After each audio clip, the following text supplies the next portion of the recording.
टूट जाई और छूट जाई।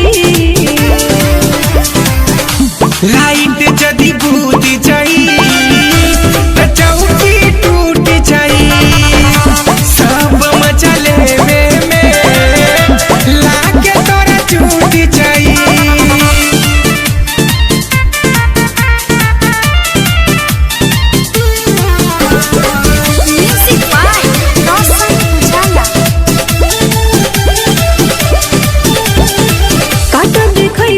साटा न चले ऐसे न बोला त मची खला बोली।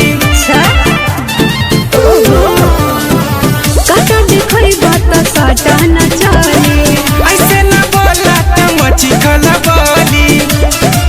तो यही घघरी पनमरी लुट जाई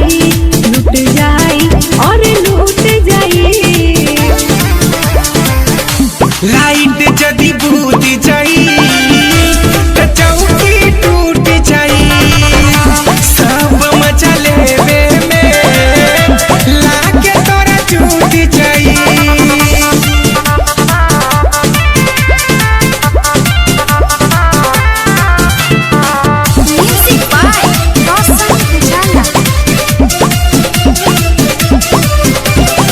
सुना विराट बरिया